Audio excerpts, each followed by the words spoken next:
मां संसार का सबसे अनोखा, सबसे अनूठा और सबसे अद्भुत शब्द है। यदि संसार के सबसे प्यारे प्यारे शब्दों का किसी एक कोश में चयन कर लिया जाए और उन सारे शब्दों में से अगर किसी एक शब्द को सिरमौर बनाना होता है तो एक अकेला शब्द होता है मां, कि जिसका जबान से उच्चारण करो तो जबान में मिठास घुलती है, कि जिसको किसी और के द्वारा सुनो तो कान निर्मल होते हैं, और जिसको अपनी आंखों से बसाओ तो आंखों में नूर बरसने लगता है, और अगर दिल में उतार डालो तो ममता का महासागर उमड़ने लगता है। मां तो अपने आप में एक संपूर्ण शब्द है, मां तो अपने आप में एक संपूर्ण शास्त्र है, मां तो अपने आप में एक पूरा मजहब है। व्रत तो ढेर सारे होते होंगे, पर मां के जीवन का व्रत, मां के तप और त्याग का महत्व, इसके सामने तो बड़े बड़े मासक क्षमण और बड़े बड़े वर्ष तब भी फीके पड़ जाया करते हैं। मां तो अपने आप में एक तपस्या है, मां तो अपने आप में कुर्बानी का एक यज्ञ है, मां तो अपने आप में ममता का महामंगल कलश है। जिस व्यक्ति के द्वारा सुबह उठते ही माता पिता के चरणों के दर्शन किए जाते हैं, उस व्यक्ति का हर सुबह अपने आप में मंगलकारी हुआ करती है, और जो लोग सोने से पहले माता और पिता की सेवा करके सोया करते हैं, उस व्यक्ति का भाग्य सदा जागृत रहा करता है। कुरान कहती है कि यदि तुमने अपने मां बाप की बेइज्जत कर डाली तो तुम खुदा की बेइज्जत कर रहे हो, और बाइबल कहती है कि अगर तुमने अपने मां बाप की बेअदब कर डाली तो ऐसा करने वाला इंसान अपने भाग्य का दिया खुद ही बुझा दिया करता है। महावीर जैसे लोग तो मां के गर्भ काल में ही यह प्रतिज्ञा ले लेते हैं कि निश्चित तौर पर मेरा जन्म मानवता के कल्याण के लिए हो रहा है, किंतु मैं तब तक संन्यास नहीं लूंगा जब तक कि मेरे माता और पिता जीवित रहेंगे।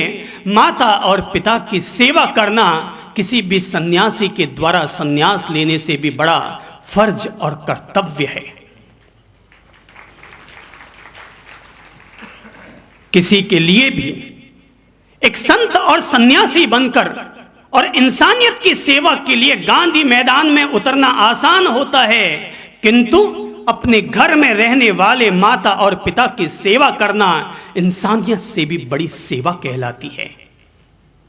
जब तक कोई भी व्यक्ति सुबह उठकर अपने मां बाप को प्रणाम न करे, उस व्यक्ति के द्वारा मंदिर में किया गया प्रणाम भी व्यर्थ हो जाया करता है। और जब तक कोई व्यक्ति अपने मां बाप को भोजन कराए बगैर अगर कबूतरों को दाना भी डालता है तो उसके दानों में भी कोई दम नहीं रहता है। यदि वृद्ध माता पिता की सेवा करने की बजाय अगर कोई व्यक्ति शिव मंदिर में जाकर के रुद्राभिषेक भी करता है, तो मैं पूछना चाहूंगा कि माता पिता के चरणों का अभिषेक करना क्या किसी भी रुद्राभिषेक से कम है?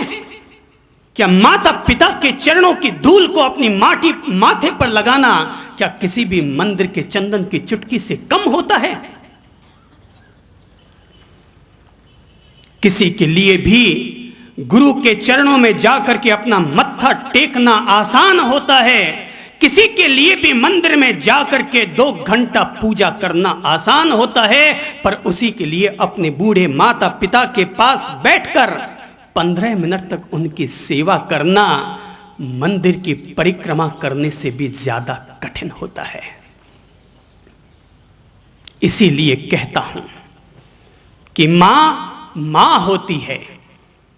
मैं तो अगर मुंह से मां शब्द भी बोलता हूं तो मेरे मुंह में ऐसे हो जाता है जैसे कि लोग किसी को दुआ देते हुए कहते हैं कि तेरे मुंह में घी शक्कर। मां शब्द को भी मुंह से बोलता हूं तो एक अनोखी ममता उमड़ कर आती है। लोग कहते हैं पृथ्वी सहनशीला है, लोग कहते हैं कि आकाश अनंत है और सागर अथाह है, पर यह बात वही बेवकूफ कहा करता है जिस व्यक्ति ने अभी तक मां की सहनशीलता और मां की ममता को नहीं देखा है। जहां में जिसका अंत नहीं उसे आसमां कहते हैं, जहां में जिसका अंत नहीं उसे आसमां कहते हैं, और संसार में जिसका अंत नहीं उसे मां कहते हैं। कि जिसका कोई समापन हो ही नहीं पाता। अरे मां तो जब तक जीवित रहती है अपने ममता की छत्र छाया में, अपने ममता के कल्पतरु की छाया में हम सब लोगों का मन वांछित पालन और पोषण करती है। और मां अगर मर भी जाए तो देवलोक में जाकर भी हम लोगों पर अपने आशीर्वादों की किरणें, अपने आशीर्वादों की रक्षा कवच हम लोगों पर लुटाया करती है। मां तुम जीवित रहती हो तब भी मां मां हो, और मां अगर तुम मर जाती हो तब भी मां मां हो। मैंने देखा है मां की सहनशीलता को, इसीलिए कहूंगा कि पृथ्वी सहनशीला होती है, पर मां तुम इतनी सहन करती हो अपने बच्चों के छाती कूटे कि शायद पृथ्वी भी तुम्हारे आगे बौनी नजर आती है। आकाश अंतहीन होता होगा, पर मां की ममता को जिसने पहचाना है वो व्यक्ति बड़े आदर के साथ कहेगा मां की ममता आसमान से भी ज्यादा अंतहीन है। सागर अथाह होता होगा, पर मां का वात्सल्य सागर से भी ज्यादा अथाह होता है। किसी भी इंसान पर उसके आचार्य और शिक्षक का अगर जीवन का 100 गुना ऋण चढ़ता है तो गुरु का ऋण उससे 1000 दफा ज्यादा उस पर ऋण चढ़ता है, और गुरु से भी ज्यादा ऋण इंसान पर उसके पिता का होता है। अगर आचार्य का ऋण 100 गुना होता है तो पिता का ऋण 1000 गुना होता है। पर मां ये तुम कितनी धन्य हो कि तुम्हारा ऋण इंसान पर पिता से भी लाख गुना ज्यादा हुआ करता है।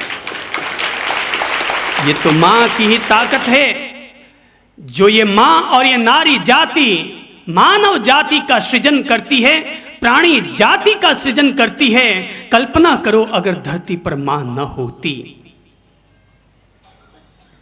जिस बच्चे के 6 वर्ष की उम्र में मां मर चुकी हो, जरा कल्पना करो कि उस बच्चे का पालन और पोषण कैसे हुआ होगा। अगर बाप बच्चे के 6 वर्ष की उम्र में मर जाए तब भी मां उसका पालन पोषण बड़े आराम से कर लेती है, भले ही किसी चूल्हा चौकी क्यों न चलाना पड़े, जूठे बर्तन भी क्यों न मलना पड़े, लेकिन फिर भी मां मां मां है जो कि अपने अनाथ हो चुके बच्चे को पाल पोस कर बड़ा कर लेती है। मां त्याग का यज्ञ है, मां अपने आप में जीता जागता शास्त्र है। सच्चाई तो यह है कि अगर किसी आदमी को एक जीवित मंदिर देखना हो तो मैं कहूंगा तुम सुबह उठते ही अपनी बूढ़ी मां, अपने बूढ़े पिता के पास जाओ और उनके चरणों में जाकर के अपनी रात भर की मुंदी हुई आंखों को खोलो, अपने जाकर के उन्हें प्रणाम समर्पित करो और उनके हाथ को अपने माथे पर, अपनी पीठ पर रखाओ, उनके आशीर्वाद और उनकी दुआओं की दौलत बटोरो। आपके लिए ऐसा करना सुबह सुबह का मंदिर का दर्शन और पूजन करने के समान हो जाएगा। घर और परिवार का पहला मंदिर महावीर का मंदिर नहीं होता, इंसान का पहला मंदिर महादेव का मंदिर नहीं होता। इंसान का पहला मंदिर उसके माता और पिता के रूप में घर में रहने वाला मंदिर हुआ करता है।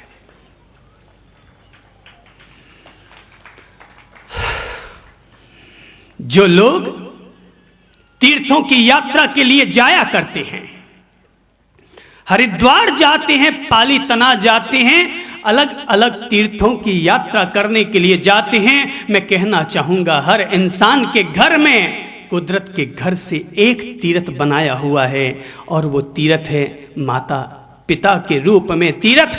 अरे श्रवण कुमार जैसे लोग तो एकमात्र मातृदेवो भव पितृदेवो भव, मातृदेवो भव पितृदेवो भव, मातृदेवो भव पितृदेवो भव, केवल एकमात्र इस मंत्र का जाप करके अनेक तरह की सिद्धियां उपलब्ध कर लेते हैं। आप गायत्री मंत्र का जाप करते हैं, आप नवकार मंत्र का जाप करते हैं, लेकिन जिसकी अपने माता पिता के प्रति सच्ची श्रद्धा हो चुकी है, उसे तो काली मां, लक्ष्मी मां और पार्वती मां भी विचलित नहीं कर सकती।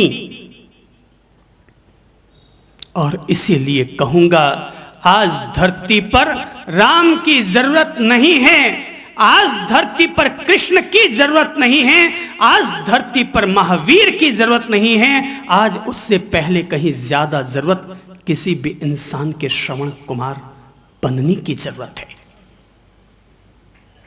तुम राम बन पाओ कि न बन पाओ, पर अपने जीवन में अगर श्रवण कुमार भी बन गए, तब भी समझना कि आपने राम और महावीर के मार्ग पर 4 कदम आगे बढ़ने में सफलता अर्जित कर ली है।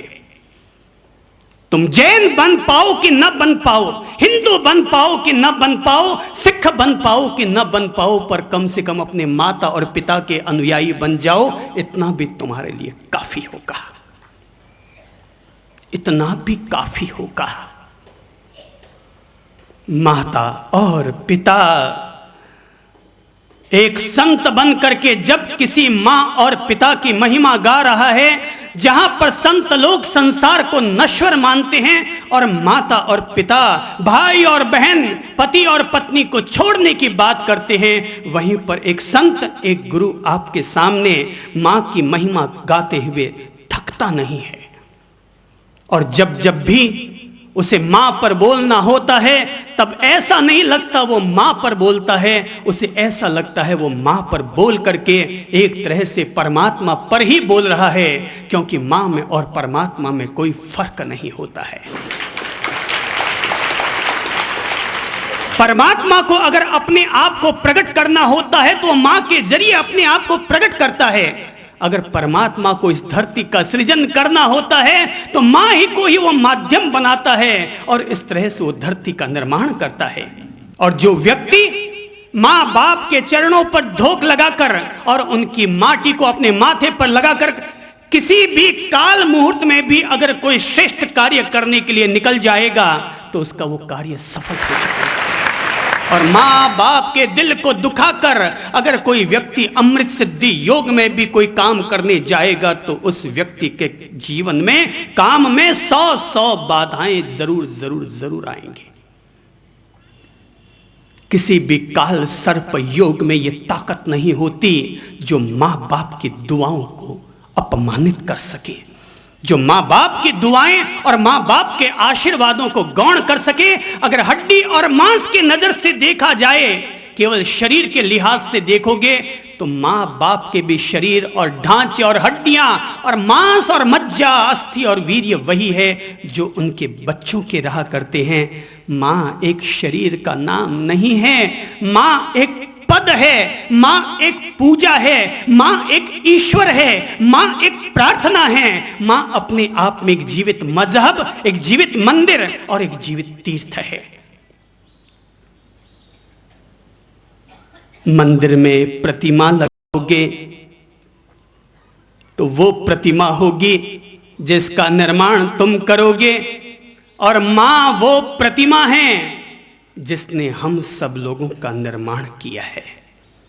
इसलिए अपने द्वारा बनाए हुए भगवानों की पूजा करने की बजाय पहले उनकी पूजा करो जिन्होंने हम सब लोगों को बनाया है।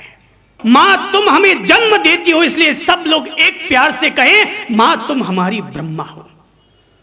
मां तुम हमें जन्म देती हो इसलिए तुम हमारी ब्रह्मा हो। मां तुम हमारा पालन करती हो इसलिए तुम हमारी विष्णु भी हो। मां तुम हमें बेहतर संस्कार देकर एक बेहतर इंसान बनाती हो, इसलिए मां तुम हमारी महादेव भी हो। एक मां में 3 देव, 3 मूर्तियां और 3 जगत के नियंता समाये हुए हैं।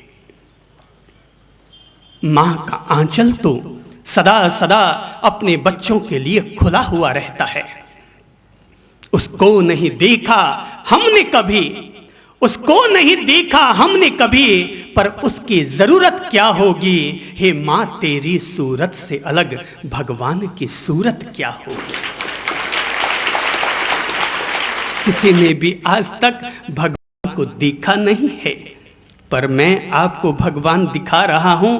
और वो कोख, वो आंचल जो कि भगवान का आंचल है, कि जिसकी कोख आपके लिए रत्न कुक्षी बनी है और जिसका आंचल आपके लिए कामधेनु का वरदान बना है, मैं आपको वो भगवान दिखा रहा हूं। एक बच्ची गलत रास्ते पर निकल पड़ी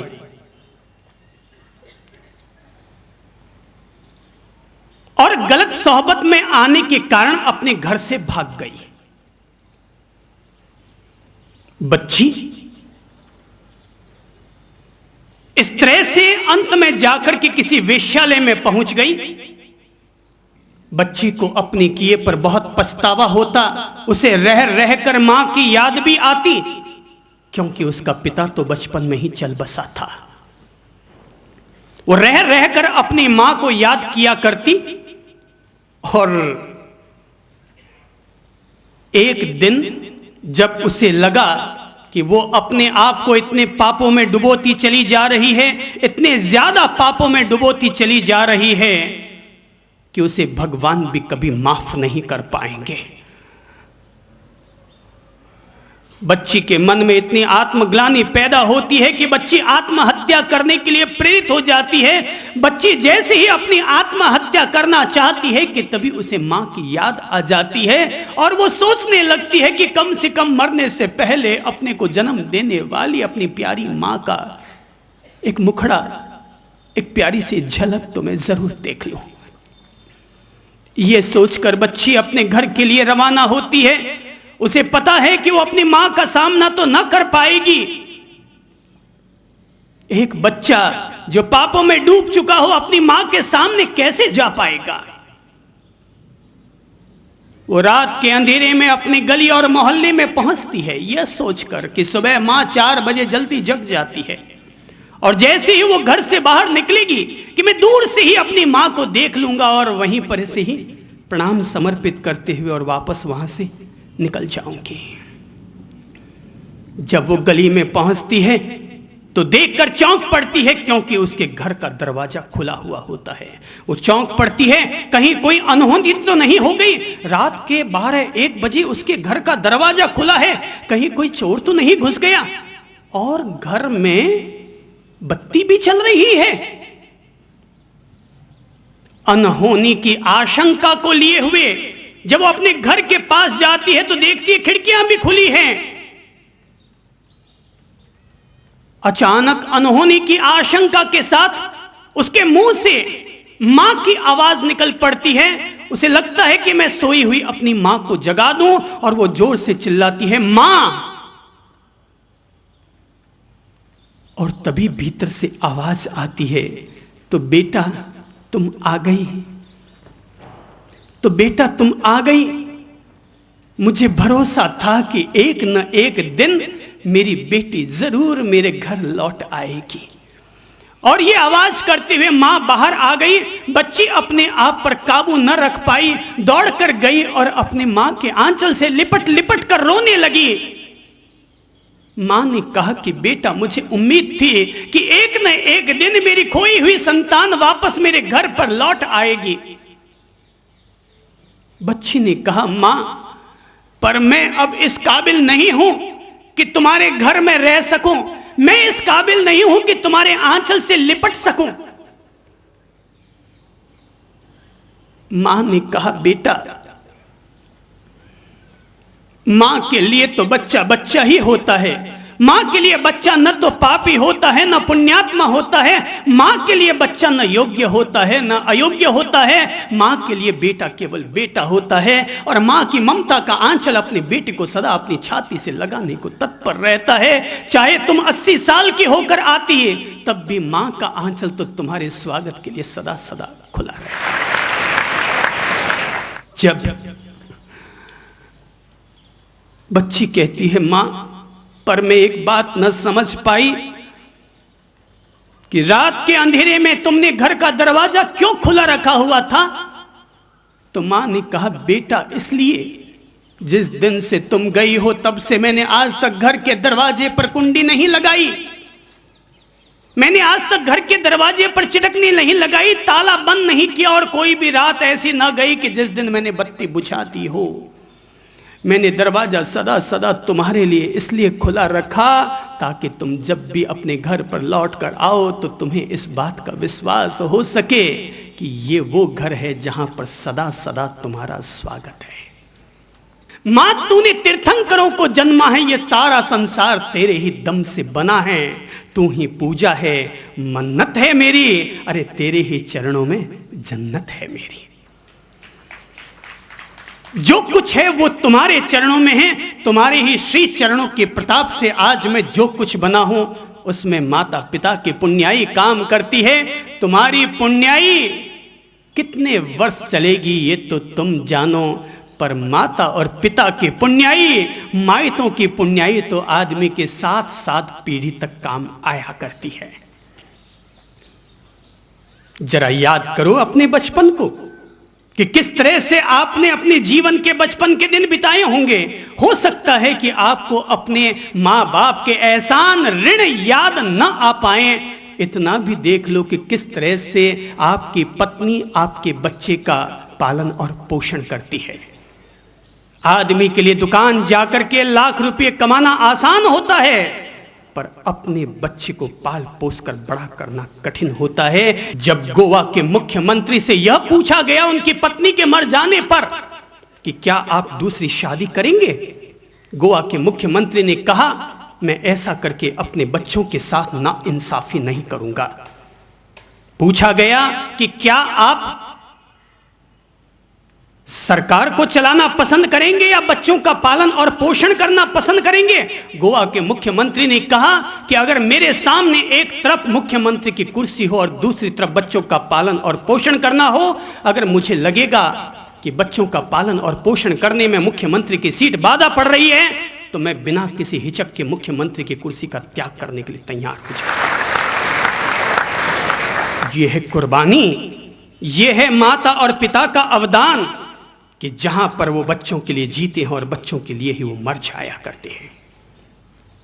याद करो भाई, किस तरह से आपने बचपन बिताया होगा, किस तरह से आप पैदा हुए होंगे, किस तरह से आप तुतलाते हुए बोलते होंगे, किस तरह से आप घुटने घुटने चलते होंगे और किस तरह से हम लोगों ने अपने माता पिता के साथ सरपच्चियां की होंगी, नखरे किए होंगे, बीमार पड़े होंगे, और किस तरह से उन्होंने हमें पढ़ा लिखा कर तैयार किया होगा।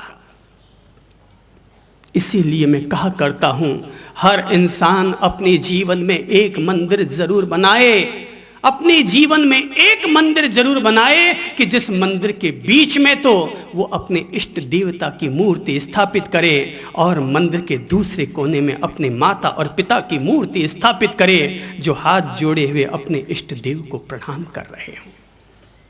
माता और पिता को तुमने मंदिर बनाकर सौंपा और माता पिता की याद के लिए तुमने माता और पिता की मूर्ति बनाई। याद करो अपने बचपन को।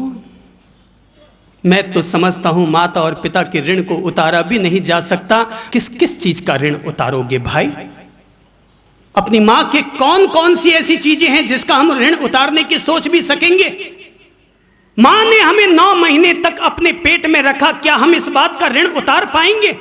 मां अगर हमें कह दे कि 2 किलो बाजार से लौकी खरीद कर ले आ, तो हमें झट से कहने में संकोच ना होगा, मां मेरा तो हाथ दुखने लग जाता है, बाजार से उठाकर लाऊंगा 2 किलो लौकी। जरा सोचो कि उन्होंने 9 महीने तक हमें अपने पेट में रखा, क्या वो अगर कह देती कि मुझसे तो ये भार नहीं उठता तो? अरे गर्भपात के इस जमाने में भी मां ने हमें पैदा किया है, क्या यह कोई कम महत्वपूर्ण बात है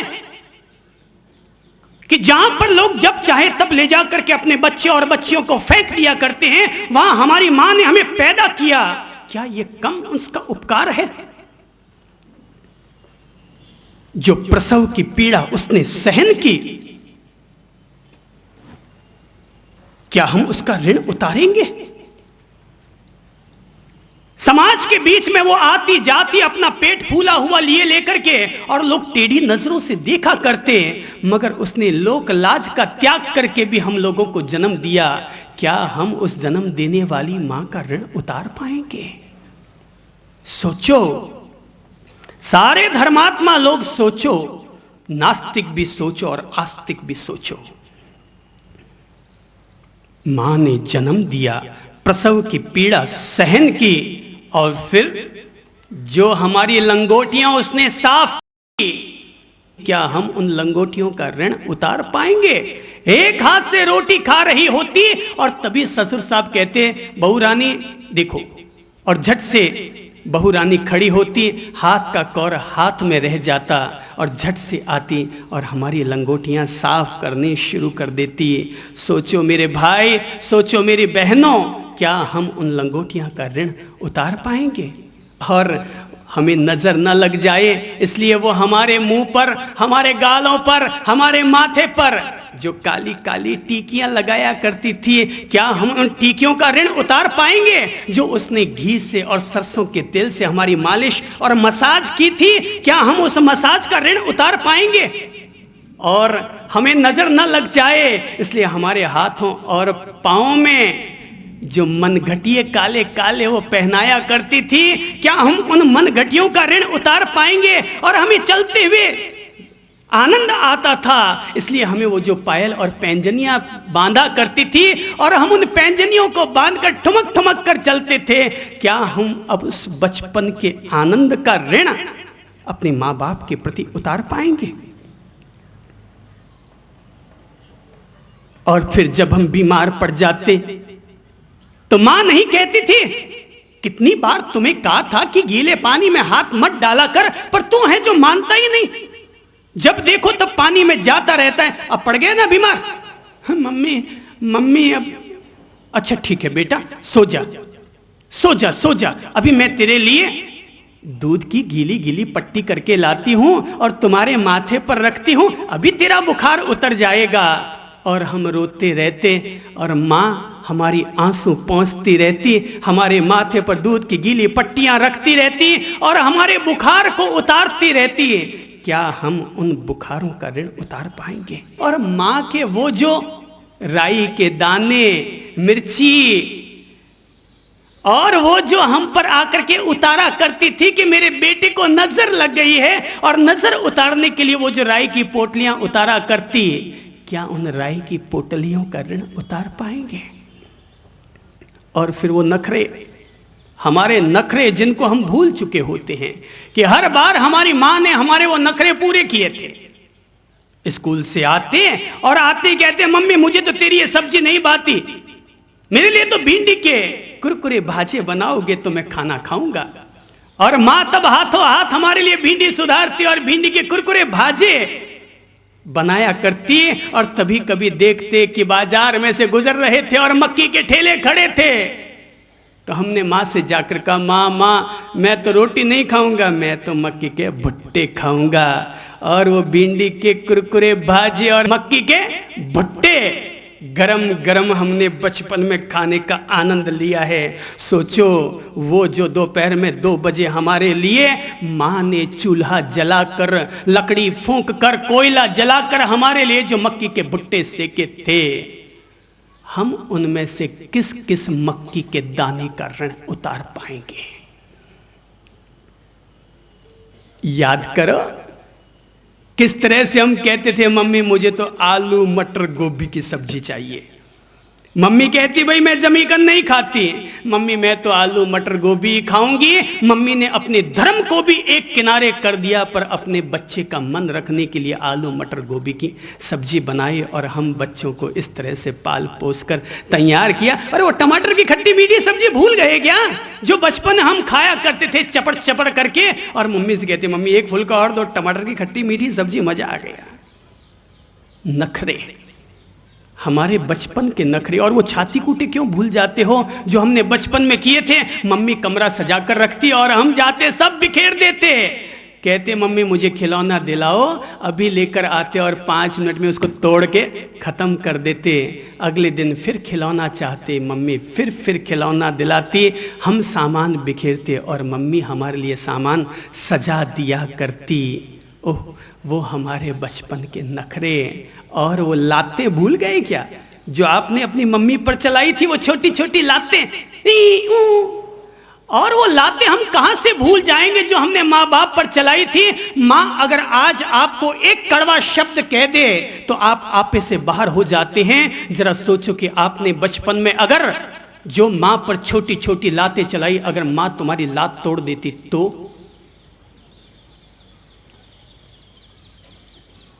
जैसे आज तुम अपने घर से अपने बूढ़े माँ बाप को निकाल देते हो, ऐसे ही बचपन में अगर तुम्हें माँ बाप निकाल देते तो?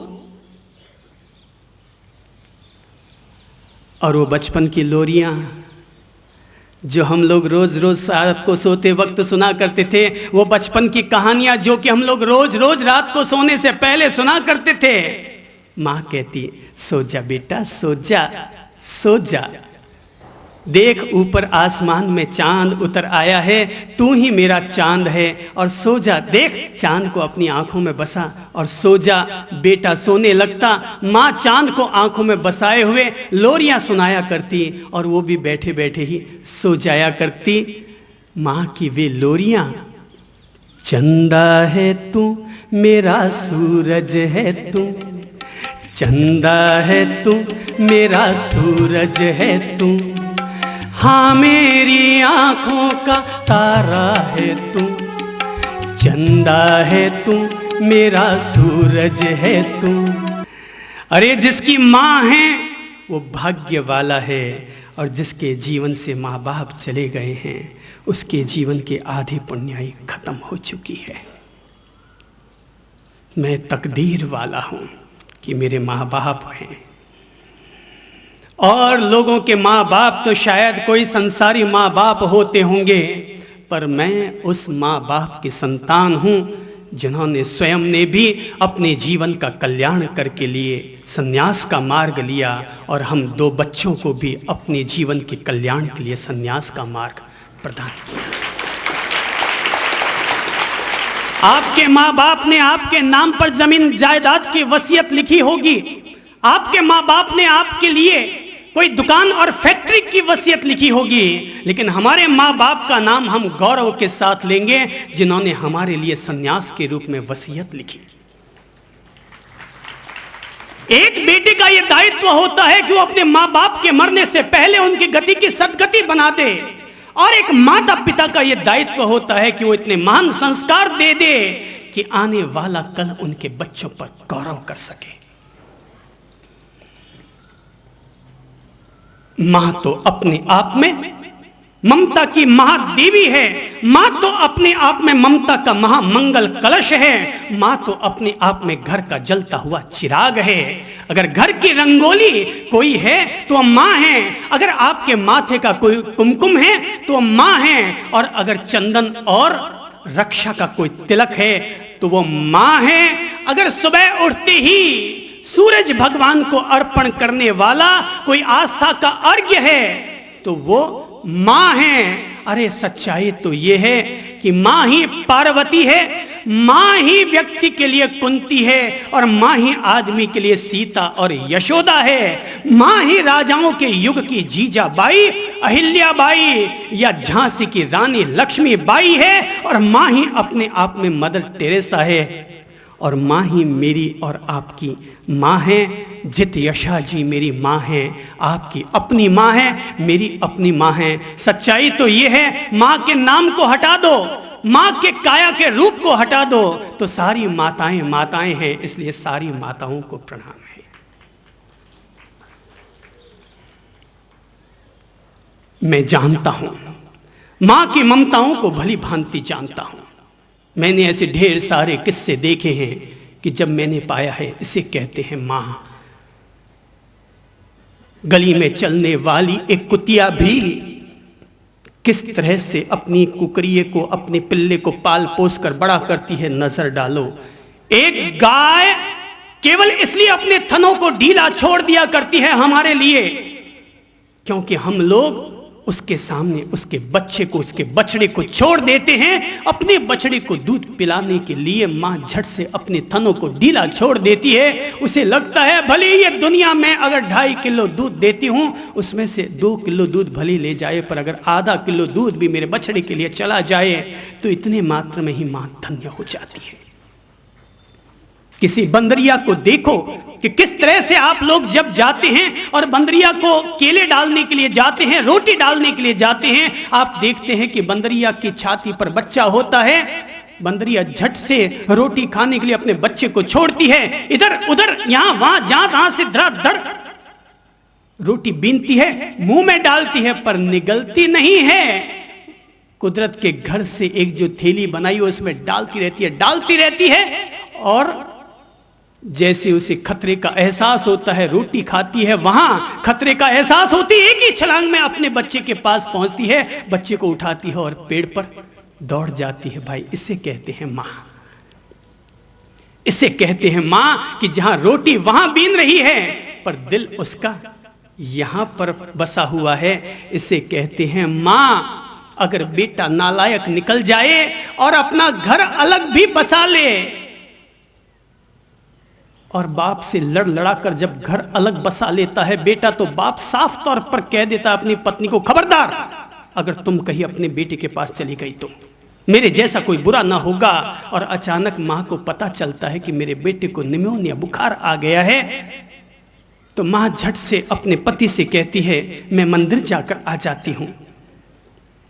मैं मंदिर जाकर आ जाती हूं। और मां अपने पति से मंदिर के बहाने कह के तो आती है कि मैं मंदिर जा रही हूं, और गलियों में से छिपते छिपाते अपने बेटे के पास जाती है और उसका माथा सहलाती है और कहती है, बेटा तेरी तबीयत कैसी है? बेटा बाप को मत कहना कि मैं आई थी, बाप को मत कहना वरना मुसीबत खड़ी हो जाएगी। पर बेटा मैं अपने आप पर संयम न रख पाई, अपने आप पर नियंत्रण न रख पाई, सो बेटा तुम्हें संभालने के लिए आ गई। अरे जो मां मंदिर के बहाने भी अपने बेटे को संभालने के लिए आया करती है, जरा सोचो मेरे भाई, वो मां कितनी महान होगी। राजा सोलोमन के दरबार में दो युवतियां पहुंचती है एक बच्चे को लेकर और कहती है, ये बेटा मेरा। दूसरी कहती है, ये बेटा मेरा। एक कहती है, ये बेटा मेरा, दूसरी कहती है, मेरा बेटा। सिकंदर भी उस राजसभा में बैठा होता है, असमंजस में पड़ जाता है कि मेरे देश में तो लोग ऐसे ही पैदा करके छोड़ देते हैं और यहां पर एक बच्चे की 2 माताएं। न्याय होगा भी तो कैसे? अरे अगर पेट में बच्चा हो तो कहा भी जा सकता है ये बेटा, और वो बच्चा भी दोनों को मां कह रहा है। राजा सोलोमन ने कहा न्याय होगा, एक बच्चा 2 अगर उसकी मां है तो न्याय होगा, ठीक उसी कदर न्याय होगा जैसे कि एक बाप के मर जाने पर उसकी संपत्ति को 2 बेटों में आधा आधा बांट दिया जाता है, ऐसे इस बच्चे के भी 2 टुकड़े कर दिए जाएं। आधा बच्चा एक युवती को दे दिया जाए और आधा बच्चा दूसरी युवती को दे दिया जाए। पहली युवती को लगता है बात न्याय के अनुकूल है, और जैसे ही चंडाल आता है तलवार चलाने लगता है कि दूसरी युवती कह बैठती है, नहीं राजन, इसे मारो मत, मैं गलत हूं, मैं इसकी मां नहीं हूं, पर कृपा करके इसको मारो मत, इसको इसी युवती को दे दो, पर कृपा करके इस बच्चे को मारो मत। मैं इसकी मां नहीं हूं, मैं गलत हूं, पर कृपा करके बच्चे को मारो मत। राजा सोलोमन कहता है, अरे यही है इसकी असली मां, कि जिसका कलेजा टूटता है, जिसका दिल टूटता है अपने बच्चे के लिए, अपनी जान के लिए, वही उसकी असली मां हो सकती है। दूसरी फरियादी महिला उसकी सौतेली मां हो सकती है, पर जन्म देने वाली मां तो वही होती है जिसका कलेजा अपने बच्चे के लिए फटा करता है।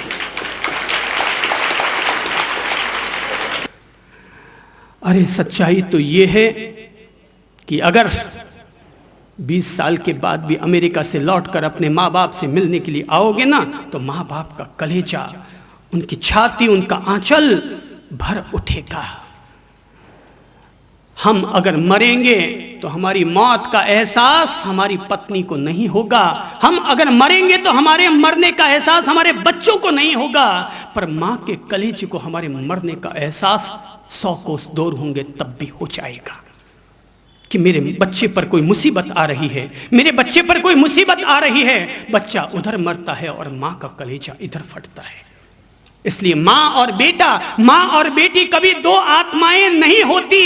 जिस दिन बच्चा मर जाता है उस दिन मां भी आधी मर चुकी होती है, या जिस दिन मां मर चुकी होती है उस दिन बच्चा भी आधा हो चुका होता है।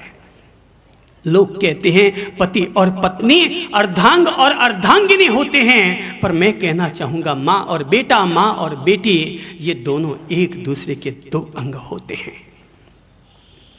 मां ममता की देवी है, मां त्याग का यज्ञ है।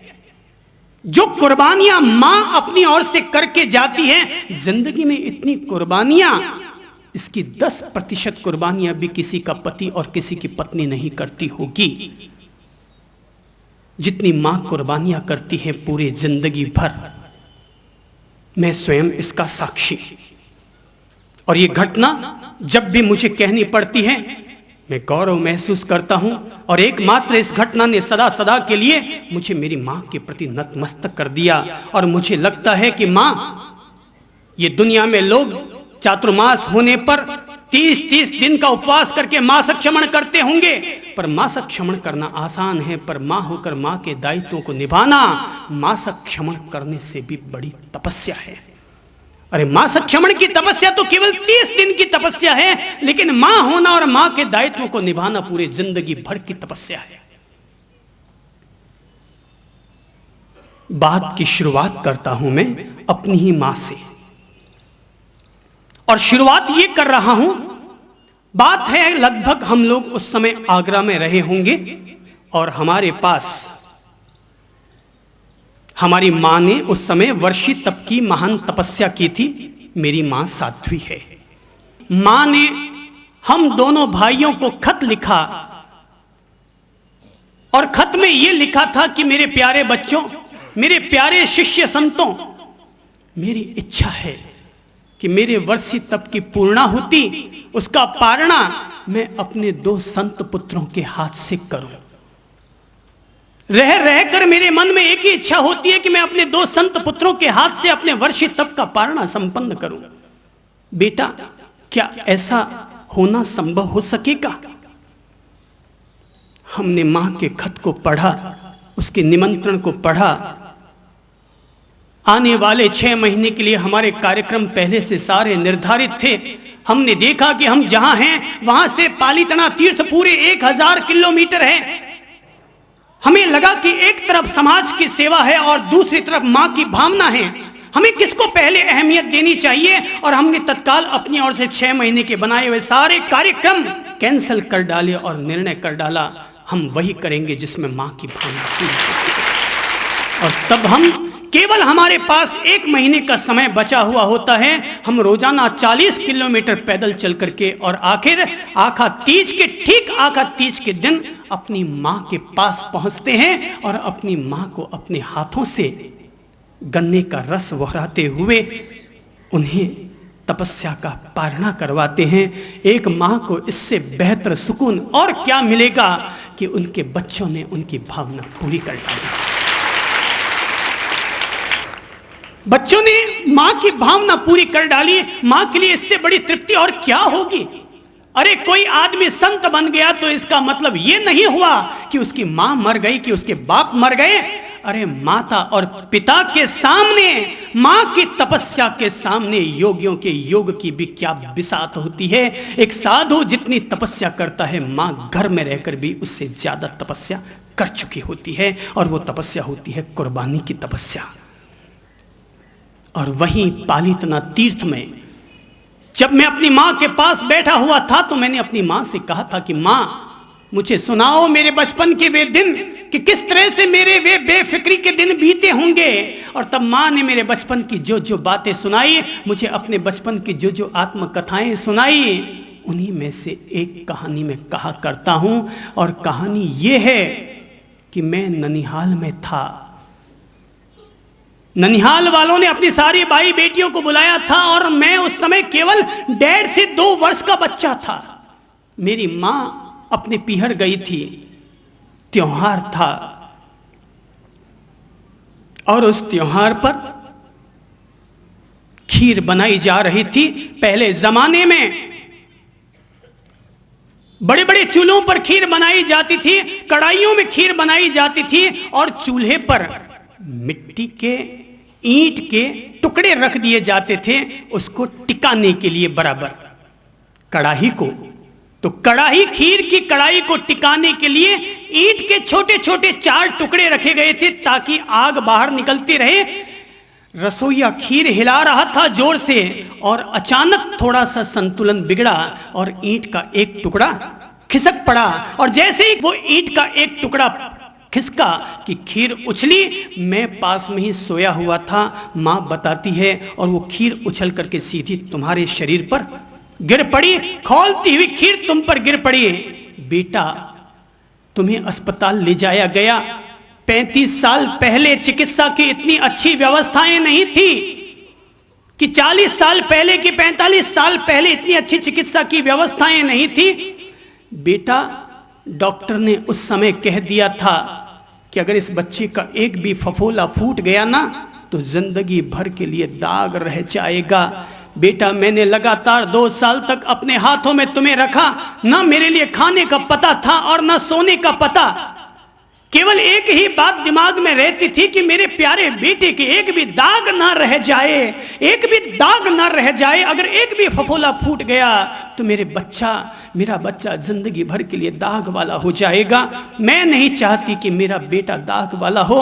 मैंने तुम्हें बेटा बेदाग रखने के लिए 2 साल खाने पीने का कोई फिक्र न किया, पर बेटा फिर भी तुम्हारे कुछ फफोले फूट गए और तुम्हारी छाती पर कुछ दाग रह गए। मां ने मुझसे कहा, बेटा तू मुझे माफ करना कि मैं तुम्हें बेदाग रखना चाहती थी, मगर फिर भी बेदाग नहीं रख पाई। और तब ये चंद्रप्रभ की छाती पर मंडे हुए ये छोटे छोटे दाग आज भी जैसे ही छाती पर नजर जाती है, और छाती पर नजर जाती ही जैसे ही हृदय प्रदेश पर ईश्वर तत्व का ध्यान करता हूं, अपनी अंतरात्मा का ध्यान करता हूं, तो आत्मा का ध्यान करने से पहले, ईश्वर को प्रणाम करने से पहले वो छोटे छोटे दाग सीधे मेरे दिमाग में आ जाते हैं, और तब ईश्वर को प्रणाम बाद में होता है और अपनी मां को प्रणाम पहले हो जाता है। ओ मां, ओ मां, ओ मां, ओ मां, तू कितनी शीतल है, तू कितनी सुंदर है, तू प्यारी प्यारी है। ओ मां, ओ मां, ओ मां,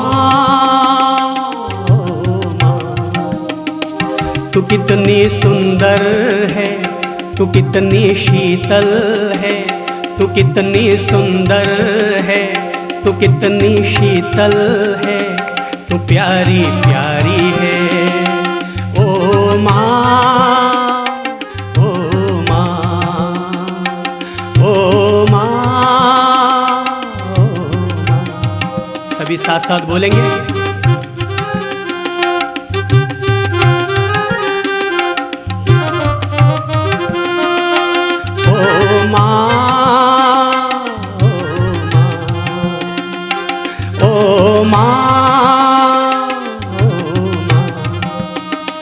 तू कितनी सुंदर है, तू कितनी शीतल है, तू प्यारी प्यारी है। ओ माँ, ओ माँ, कि ये जो दुनिया है जीवन है कांटों का, कि ये जो दुनिया है जीवन है कांटों का, कि तू फुलवारी है। ओ माँ,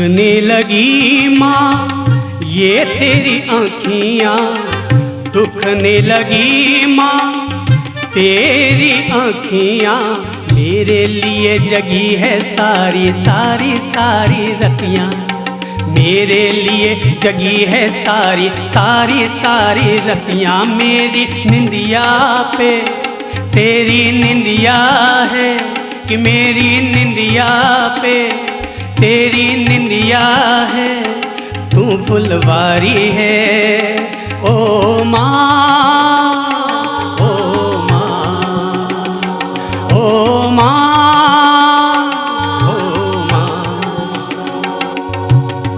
अपना नहीं तुझे सुख दुख कोई, अपना नहीं तुझे सुख दुख कोई, अपना नहीं तुझे सुख दुख कोई। मैं मुस्काया तू मुस्काई, मैं रोया तू रोई, मैं मुस्काया तू मुस्काई, मैं रोया तू रोई। मेरे हंसने से कि मेरे रोने से, कि मेरे हंसने से कि मेरे रोने से तू बहलाती है ओ माँ, ओ माँ, ओ माँ, ओ माँ। माँ बच्चों की जान होती है। बोलिए। बहुत आनंद भरी पंक्तियां ये। अगर लगता है आपको कि माँ जान होती है तो बोलिए। माँ बच्चों की जान होती है, वे होते हैं किस्मत वाले जिनके माँ होती है, वे होते हैं किस्मत वाले जिनके माँ होती है। तू कितनी शीतल है, तू कितनी प्यारी है, तू राज दुलारी है ओ माँ, ओ माँ, ओ माँ, ओ माँ। ये जो दुनिया है जीवन है कांटों का, ये जो दुनिया है जीवन है कांटों का, कि तू फुलवारी है ओ माँ,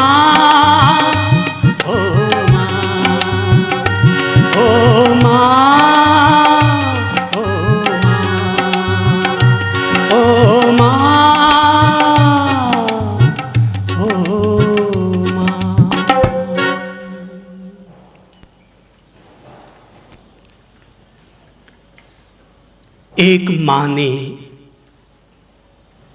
अपने पति के गुजर जाने के बाद अपने बच्चे का पालन पोषण करना प्रारंभ किया। पिता की इच्छा रहती थी कि जब मेरा बेटा बड़ा हो तो मैं इसे एक बहुत बड़ा डॉक्टर बनाऊं। माँ ने सोचा कि मेरे पति तो न रहे, पर मैं अपने पति की भावना को जरूर पूरा करूंगी। वो माँ अपनी ओर से अपने बच्चे को डॉक्टर बनाने के लिए लोगों के घरों में जाती, जूठे बर्तन मला करती, झाड़ू और पोंछे लगाया करती और उससे जो आजीविका होती उससे अपने बच्चे को पढ़ाती लिखाती। और इस तरह से बड़ी मुसीबतों का सामना करते हुए उस महिला ने अपने बच्चे को पढ़ा लिखा कर तैयार किया, डॉक्टर भी बनाया और एक दिन उसकी शादी भी करवा दी और शादी भी उसको एक डॉक्टर से हो गई। पति और पत्नी दोनों डॉक्टर, लेकिन अब शुरू हुआ नई पीढ़ी और पुरानी पीढ़ी का अंतर। मां जी को नई पीढ़ी के नए नमूने पसंद न आए और डॉक्टर बहू को पुराने जमाने के रीति रिवाज न सुहा पाए।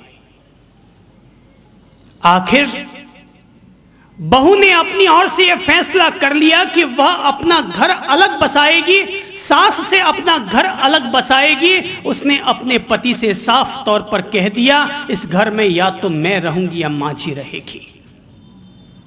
बेटे ने समझाया, अरे कुछ तो सोच, मेरी मां ने मुझे बड़ी मुसीबतों से पाल पोस कर बड़ा किया है, मैं अपनी मां को अपने से घर अलग कैसे बसा दूं। पर बीवी अड़ी रही, मरता क्या न करता। अरे लोग कहते हैं वो अमुक धर्म का अनुयायी है, अमुक पंथ का अनुयायी है, पर हकीकत तो ये है हर आदमी अपनी बीवी का अनुयायी होता है। और तब वही चला करती है जो कि बीवी कहा करती है। परिणाम यह निकलता है कि बेटा आखिर इस निर्णय पर आ जाता है कि मां को वृद्धाश्रम पहुंचा देता हूं। रोज की इस बहू के द्वारा मुझे जो उलाहनी और खटपट सहन करनी पड़ती है, इससे तो अच्छा है वृद्धाश्रम में पहुंचा दूं। और तब वो मां से कहता है, मां आओ, मैं तुम्हें एक नए घर में ले चलता हूं। मां बेटे के साथ आती है अपने कपड़े लत्ते लेकर, सोचती है शायद बेटे ने मेरे लिए नया घर बनाया होगा। आती है तो देखती है घर के बाहर लिखा होता है अपना घर, घर के बाहर लिखा हुआ होता है अपना घर। भीतर जाती है तो पता चलता है ये वृद्धाश्रम में है। बेटा कहता है, मां अब तुम यहीं पर शांति से रहो। मां को लगता है मेरी भी क्या किस्मत है, जब कन्या थी तब भी अपना घर अपना न बन पाया, बेटा था तो बेटे का घर अपना न बन पाया, अब ये वृद्धाश्रम में लाकर के मुझे अपने घर का एहसास करवा रहा है। मां केवल इतना ही कहती है कि बेटा ठीक है, जिसमें तुम बच्चों को खुशी हो, तुम बच्चों को सुख मिले, तुम वैसा कर डालो। मेरे कारण मैं तुम लोगों को कोई तकलीफ नहीं देना चाहती, मैं यहां भी अपनी शेष जिंदगी गुजार लूंगी। बेटे ने कहा, मां तुम यहां पर आराम से रहो, मैं जब तक तुम्हें देखने के लिए आता रहूंगा और हर महीने तुम्हें 500 रुपया भेजता रहूंगा।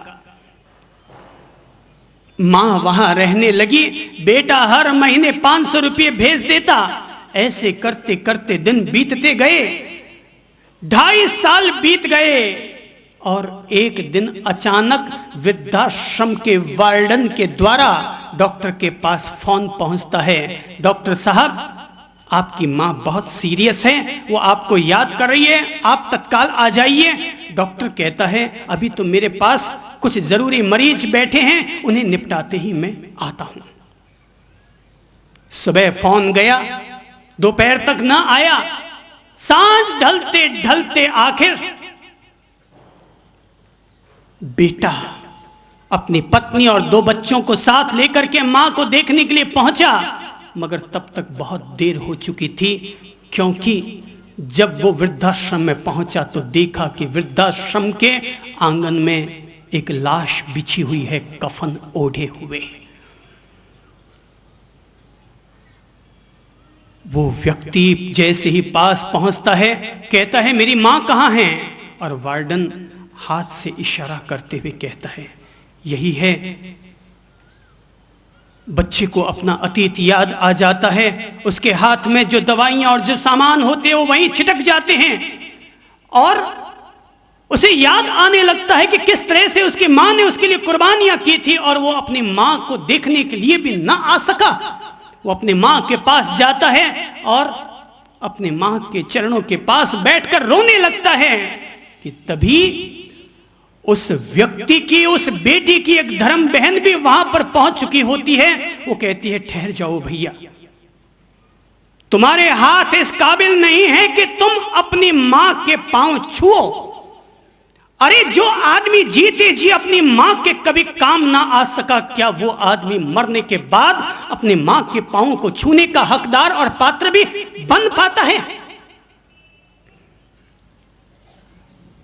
और उसके हाथ सिमट जाते हैं। वो धर्म बहन कहती है कि मुझे आज अफसोस है कि तुमने जितना प्यार धर्म बहन बनाकर मुझे दिया, अगर उससे चौथाई प्यार भी अगर तुम अपनी जन्म देने वाली मां को दे देते तो मां के ये हाल ना होते। मुझे तो आज सुबह पता चला कि तुम्हारी मां 2.5 साल से वृद्धाश्रम में रह रही है।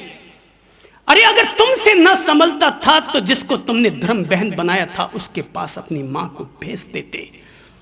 पर कम से कम ये पाप तो तुम्हारे मत्थे न चढ़ता कि तुमने अपनी बूढ़ी मां को अपने घर में न रखा। अरे इंसान के लिए केवल दो ही करुणा होती है। एक करुणा तो वो कि जिस घर में मां बाप को रखने की जगह नहीं होती, और दूसरी करुणा वो कि जहां पर मां बाप को रहने के लिए घर नहीं होता। और तब वार्डन ने कहा कि डॉक्टर साहब, आपकी मां जी ने मरने से पहले आपके लिए 2 लिफाफे छोड़े हैं। और वे 2 लिफाफे डॉक्टर साहब को पकड़ा दिए जाते हैं, एक पतला लिफाफा, एक मोटा लिफाफा। उसने सबसे पहले पतला लिफाफा खोला जिसमें मां के द्वारा बेटे के नाम खत लिखा हुआ था। और मां ने लिखा था, मेरे प्यारे बेटे, मेरी ये अंतिम तमन्ना थी कि मैं मरने से पहले अपने बेटे का माथा जरूर चूम लूं, पर यह खत लिखाते समय मुझे लग रहा है कि मेरी अंतिम इच्छा में अधूरी लेकर अपने साथ जा रही हूं। पर मैं उम्मीद रखती हूं कि मेरे मरने के बाद तो तुम जरूर आओगे। और मैं समझती हूं कि यह खत तुम्हें तब मिल रहा है जब मेरे प्राण निकल चुके हैं। मेरे प्यारे बेटे, तुम मेरे बहुत प्यारे बेटे हो और तुमने मुझे वृद्धाश्रम में रखा। यहां मुझे कोई तकलीफ नहीं हुई, यहां के लोगों ने मेरी बहुत सार संभाल की। मेरी एक भी पैसा खर्च करने की जरूरत ना पड़ी। तुम मुझे हर महीने 500 रुपये महीने भेजा करते थे बेटा, उसमें से एक भी पैसा खर्च ना हुआ। 2.5 साल में तुमने जितने मुझे पैसे भेजे थे वो राशि कुल मिलाकर के 15,000 रुपये हो चुकी है। मैं मरने से पहले वो 15,000 रुपये दूसरे लिफाफे में तुम्हारे लिए रख के जा रही हूं। मेरे प्यारे बेटे, तुम तो मेरे बहुत अच्छे बेटे हो, इसलिए तुम हर महीने मेरे लिए 500 रुपये भेजते रहे। पर बेटा, एक दिन तुम भी बूढ़े होगे और हो सकता है मेरा बेटा तो बहुत अच्छा है कि मुझे 500 रुपये महीने भेजता रहा, पर बेटा जब तुम बूढ़े हो जाओगे तो जमाना इतना बदल चुका होगा कि तुम्हारे बच्चे तुम्हें 500 रुपये महीना न भेज पाए। तब ये तुम्हें रुपयों की जरूरत पड़ेगी। इसलिए हे बेटा, मैं तुम्हारे बुढ़ापे की व्यवस्था के लिए, तुम्हारे बुढ़ापे की व्यवस्था के लिए 15,000 रुपये तुम्हारे लिए छोड़कर जा रही हूं।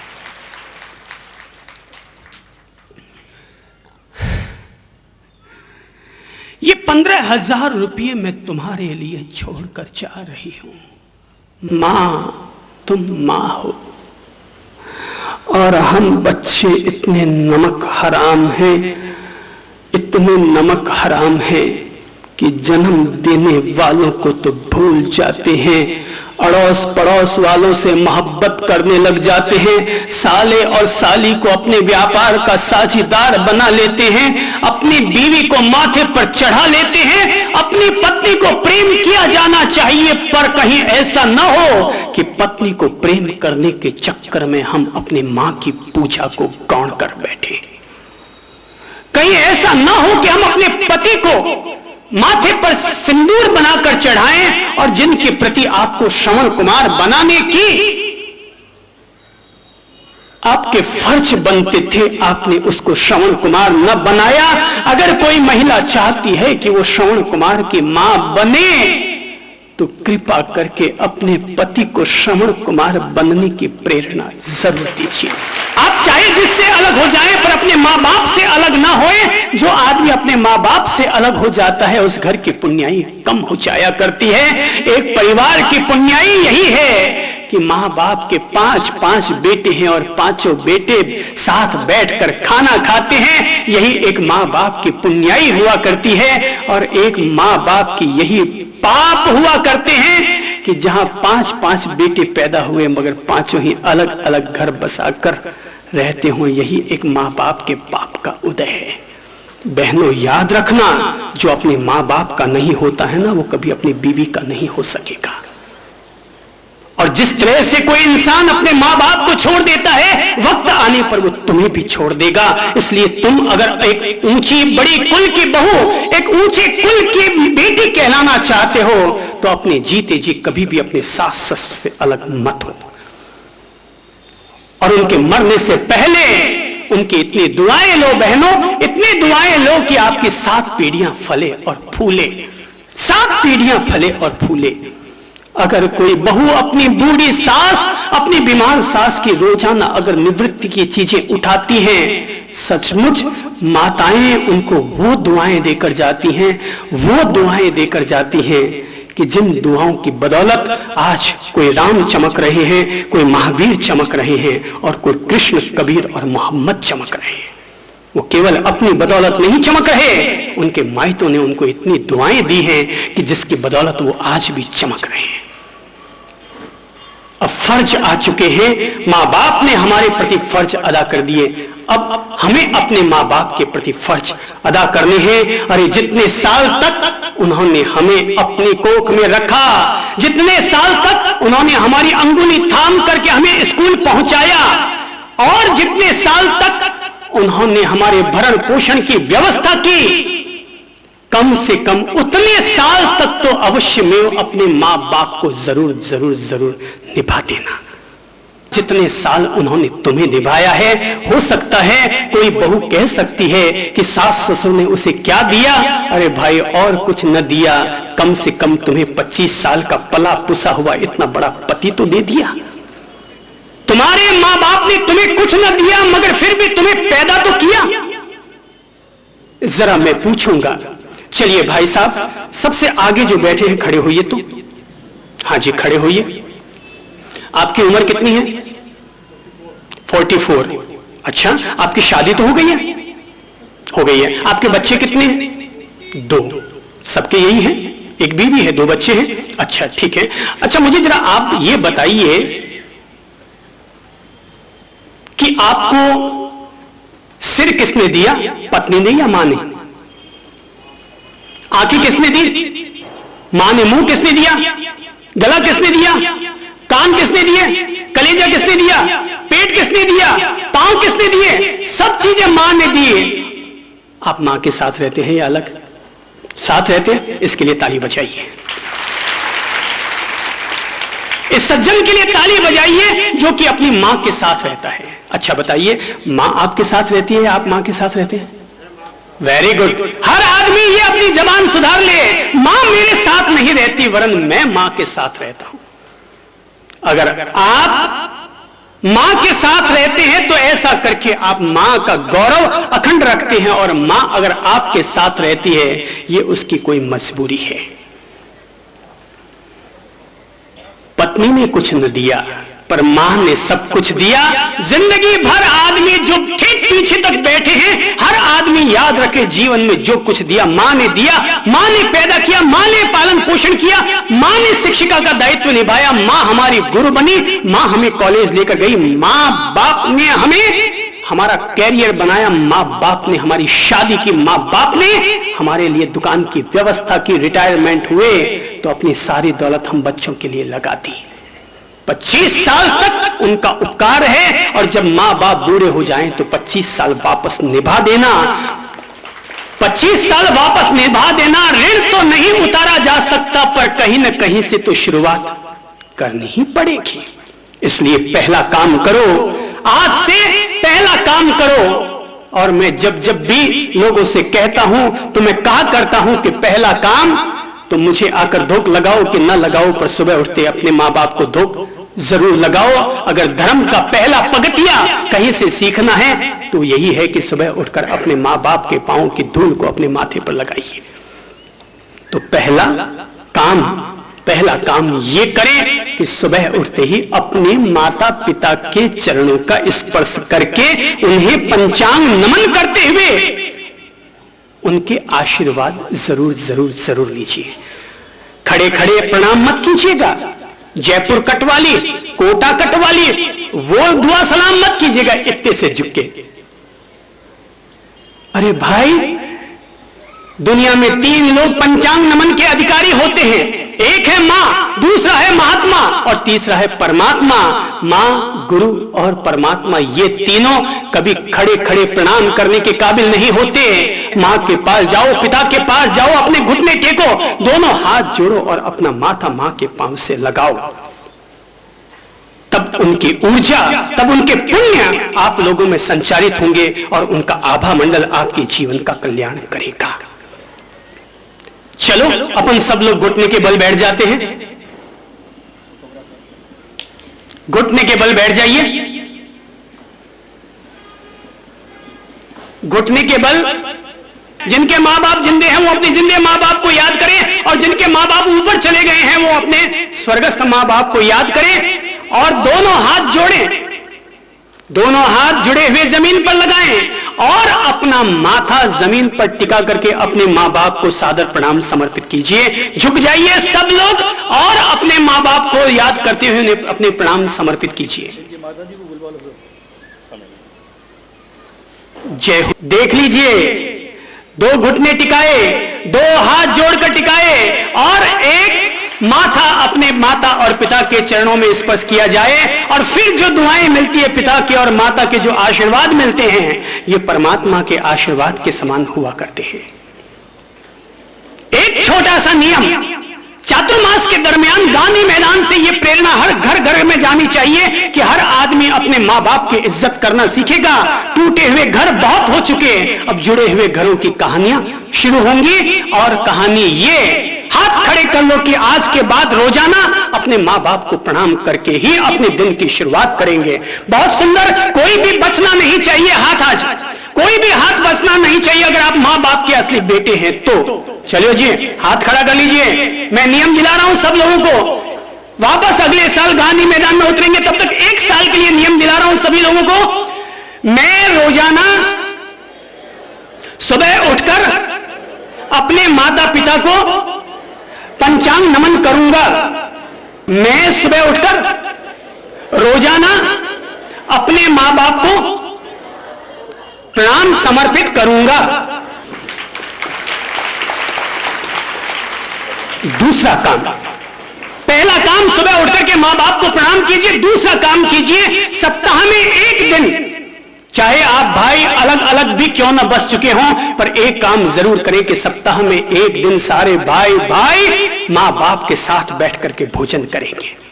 सप्ताह में एक दिन सारे भाई बहन, भले बहन की शादी हो गई हो, सप्ताह में एक दिन बुला लो और भाई बहन सब मिलकर के खाना खाएंगे। अगर आप साथ साथ हैं तो अति उत्तम, और अगर अलग अलग बस चुके हो तो एक नियम बना लो, हम 3 भाई, इस रविवार का खाना बड़े भाई के यहाँ होगा, दूसरे रविवार का खाना मंझले भैया के यहाँ होगा, और तीसरे रविवार का खाना छुटके भैया के यहाँ होगा।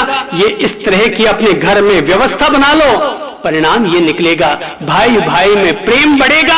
और हो सके ना तो दिन में एक दफा अपने मां और बाप के साथ बैठ करके भोजन जरूर कीजिएगा, ताकि आपको पता रहे कि आपके मां बाप को किस तरह की रोटी खाने को मिलती है। जैसा आप खाते हैं वैसे अपने मां बाप को खिलाइए। भले ही आप लुक्खी खाते हो तो मां बाप को लुक्खी खिलाइए, पर अगर आप चुपड़ी खाते हो और मां बाप को लुक्खी खिलाते हो, ये पाप है। एक सज्जन पहुंचे थे अपने घर पर खाना खाने के लिए, पत्नी चल बसी थी, सो बहू से कहा था, बहू रानी आज तो एक कटोरी दही दे दो। बहू कहती है, पापा घर में दही नहीं है। कोई बात नहीं, पापा ने खाना खा लिया और पापा चले गए। 1 घंटा बाद बेटा खाने को आया और वो खाना खा रहा था। अचानक पापा जी का घर आना हो गया तो देखा बेटे की थाली में एक कटोरी दही रखा हुआ है। पापा जी के मन में आया, अरे ये कैसी बहू रानी कि जो अपने पति के लिए तो एक कटोरी दही रखना पसंद करती है, पर अपने पिता तुल्य ससुर के सामने एक कटोरी दही रखना पसंद नहीं करती। इसलिए बेहतर होगा मेरे भाई अपने माँ बाप के साथ खाना खाओ, ताकि अगर पिताजी को एक कटोरी दही चाहिए तो उन्हें वो उपलब्ध हो सके। रात को सोने से पहले तीसरा काम जरूर कर ले कि रात में सोने से पहले 10 मिनट के लिए अपने मम्मी पापा के पास जरूर जाएं। रात को सोने से पहले सीधे अपने कमरे में मत घुस जाइए, आए और घुस गए। थोड़ा सा माँ बाप को भी 10 मिनट का वक्त दीजिए और रात को सोने से पहले मम्मी के पास जाइए। मम्मी कोई सेवा हो तो कर दूं, पापा जी कोई सेवा हो तो कर दूं। नहीं बेटा कुछ नहीं है, आराम करो, जाओ सुखी रहो बेटा।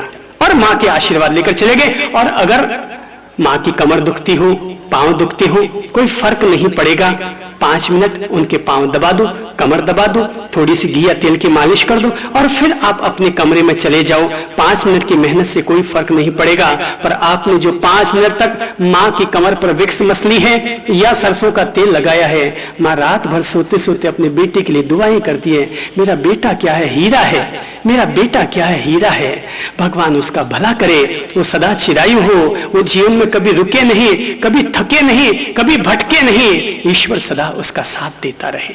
और चौथा काम एक और कीजिएगा, माँ बाप के ऋण से ऋण होने के तरीके बता रहा हूं, और चौथा काम यह कीजिएगा कि आप जो कुछ भी कमाते हैं उसका एक हिस्सा अपने माँ बाप को जरूर दीजिएगा। आप जो भी कमाते हैं उसका एक हिस्सा माँ और बाप को अपने बेटों से मांगना पड़े, ये तो बहुत बड़ी अपमान की बात हो गई। कोई इंसान जब कहता है समाज में खड़े होकर, कोई कहता है साहब ये काम हो रहा है, थोड़ा चंदा वंदा लिखा दो, वो कहता है थोड़ा बेटों से पूछ के बताऊंगा। धत तेरी की, बेटे तुमको पूछेंगे या तुम अपने बेटों से पूछने जाओगे? तुम्हारे घर के मालिक हो या तुम्हारे बेटे तुम्हारे घर के मालिक हो गए? मां बाप को अगर अपने बच्चों से मांगना पड़ा तो फिर ये तो मां बाप की तौहीन हो गई। मां बाप अपने आप जाइए उनके पास और हर महीने अगर आप 10,000 रुपया महीना कमाते हैं तो 500 रुपया ले जाकर के मम्मी पापा को दे दीजिए। 50,000 कमाते हैं 1,000 रुपया दे दीजिए, 2,000 रुपया दे दीजिए और कहिए लो मां रख लो। मां खर्चा नहीं करती है। पुराने जमाने के लोग इसमें थोड़े कंजूस होते हैं, वो तो अगर खर्चा करेंगे तो भी आपके बच्चों के लिए खर्च करेंगे। कभी सब्जी ले आओ, कभी बच्चों को टॉफी दिला दो, कभी ये कर दो, कभी वो कर दो। जो आप देंगे वापस आप ही पर खर्चा होगा, पर माँ बाप को संतुष्टि रहेगी, मेरे बच्चे मेरा कितना ख्याल रखते हैं, मांगना नहीं पड़ता, बिन मांगे मुझे लाकर दे देते हैं। अपनी कमाई का एक हिस्सा अपने माँ बाप को जरूर जरूर जरूर दीजिए। और हो सके ना तो रोजाना सुबह उठकर अपनी बूढ़ी मम्मी जी को स्कूटर पर बैठाकर या कार में बैठाकर मंदिर जी के दर्शन जरूर करवा दीजिए। वो बूढ़ी माँ बाप है, मरने से पहले आप उनकी गति की सदगति जरूर करवाइए। बच्चा संतान होने का अर्थ ही यही है कि उसने अपने माँ बाप के गति की सदगति बनाई। और सुबह उठकर आप आधे घंटा के लिए, आपको मंदिर नहीं जाना है मत जाओ, पर अपनी माता जी को, अपनी दादी जी को कार में बैठा कर आधे घंटा के लिए मंदिर में ले जाओ। उनका जितना देर वहां पर मंदिर में जी लगे, वो मंदिर में पूजा पाठ करके वापस उन्हें घर लेकर आ जाओ। अरे इसी बहाने सही कम से कम थोड़ा सा ऋण तो हमारा उतर ही जाएगा। जितने साल वो हमें लेकर गए थे उतने साल तो कम से कम माँ जी को मंदिर लेकर चले जाओ, उनका हाथ पकड़कर। और अंतिम बात, साल में एक दफा अपने बूढ़े माँ बाप को तीर्थ यात्रा करने के लिए जरूर लेकर जाओ। अरे अपने माँ बाप के श्रवण कुमार बनो और साल में एक दफा तीर्थ यात्रा करने के लिए जरूर लेकर जाओ। साल में एक दफा अपने माँ बाप को तीर्थ यात्रा करने के लिए जरूर जरूर जरूर लेकर जाएं।